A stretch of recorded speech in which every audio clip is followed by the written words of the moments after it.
Hey, it's me, Riker. Today we are going to have a look at the best heroes from the Dimensional faction for starter and late game accounts. I'm going to look at how often and where these heroes are used, what is their primary goal, and how they will benefit your team. So let's open up the hero page and see what these heroes are all about. Starting at the top is Nakaruru, going all the way to Leonardo. Let us today begin with Ainz, the powerhouse of all these dimensional heroes. Ainz is used in nearly every single event in the game, such as Arena, Challengers Arena, and Legends Challenge Arena. He's used in Campaign, Tower, Hunting Fields, Abyssal Expedition, you name it, he's in there. He's great to start off with as your first dimensional hero, and he'll provide a massive boost to your roster and your progress in campaign. The hero next that I would garrison after Ainz would be Albedo. Now she is a tank, but she provides a unique benefit to all dimensional heroes. So what this benefit is, if you have a look at her signature item, at 10, 20, and 30, the first two upgrades benefit the defense of the heroes.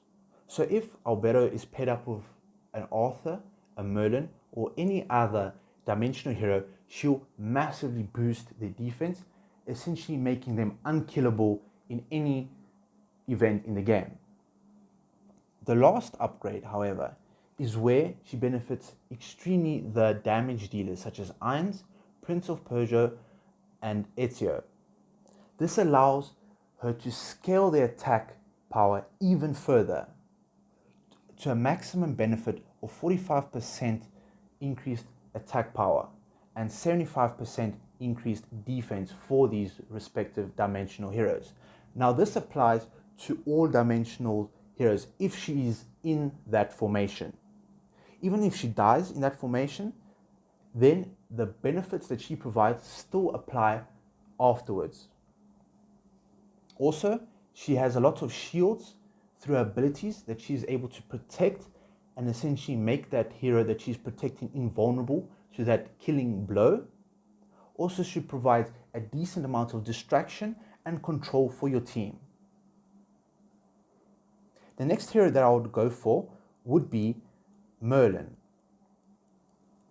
He is an extremely powerful support hero that can benefit your team in both PvP or Arena format and in the campaign or PvE format. He provides a significant amount of healing, and he provides damage reduction for your team, a bit of control, but his niche ability is he's able to come back from the dead. Essentially, if he takes a fatal blow, he will link with the weakest ally and start healing them up. Once he's healed them up for a certain percentage, he'll pop out and he'll resume his healing and damage reduction abilities. This allows him to essentially survive much longer than any other hero in the game. The next hero that I would highly recommend, if you do not have them, would be Prince of Persia. If you have him, you can either choose Prince of Persia or Ainz as your early game carry. Prince of Persia can easily solo the entire team by himself. Similar to Merlin, he has a cheat death ability which allows him to come back from the dead, which is this recall, which uses up 200 energy and reverts his health back to his original position and how much health he had 8 seconds prior to that killing blow. Additionally, when he ults, he stuns the enemy for 3 team and he deals a significant amount of damage. Also, this ult doesn't need 1000 energy to trigger, it only uses 600 energy to be used. Also, he has other abilities that do a lot of damage, and he can, in most cases, chain stun the enemy, which allows your allies to keep on dealing damage without having the fear of being hurt. The other abilities that he has allows him to essentially dodge attacks, pounce off the wall, and do a percentage based of the enemy's health. This deals a lot of damage, and in a lot of the cases, in extremely endgame formats, he even out damages other top tier dimensional heroes such as Ainz and Joker. The next hero that I would get would be either Arthur over here or Ezio. Now, Arthur is extremely sturdy tank. Essentially, he provides an unkillable wall for your backline heroes. So you can put him in the front, followed behind you can put Ainz and Merlin, and essentially nothing will be able to get through Arthur as long as the two allies behind him are alive. This is done through his signature item, which gives him a lot of damage reduction and allows him to heal 5% of his health every second, and he's immune to control abilities. His kit and his abilities allows him to reduce the enemy's damage significantly that is done to him. If you're good with tanks or you have other better tanks than Arthur, then I would recommend going for Ezio. Basically what this hero does, he doesn't deal a lot of damage. However, his ultimate ability allows him to execute any enemy that reaches a specific threshold. So once they reach that specific threshold, he'll immediately execute the enemy. This can go through immunities such as Brutus Shields, Zolrath, once he gets to that certain threshold, before he goes and opens a portal, he can kill him through that. Any hero that has any sort of immunity, this will go through. Additionally, if a hero is behind a very sturdy tank such as Arthur and they get low on health,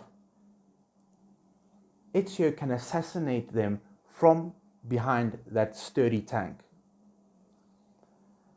However, he needs a bit of time in order to build up his energy and to use his ults, as each time he ults, he increases the threshold at which the enemy can be executed. The other heroes, other dimensional heroes that you can get from here have a unique niche benefit to your team. However, they are not used in many game modes and need a significant amount of investment in order to outshine the other heroes. This includes heroes such as Yukio,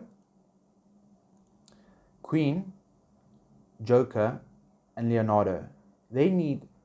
Most of them need maxed out SI and furniture in order to deal significant amounts of damage.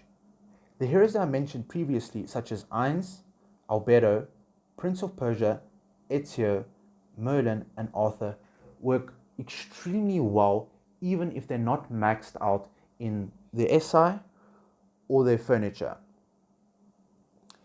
If you give them any of these, they perform even better, and you can push them to even higher limits through the campaign and arena or PvP. I would still recommend, if a new dimensional hero appears from an exchange event, I would highly recommend that you first go for that hero, as they become more expensive after they leave the exchange, and you will need to spend a lot more resources in order to acquire them once the event has ended. As the event, you exchange the hero once, and the hero is with you always. You do not have to spend dimensional stones or have a friend that has that specific hero. That is why you should always get that hero first that is available from the event. And if you have leftover resources, by all means get the rest of the dimensionals to beef up your roster and conquer campaign.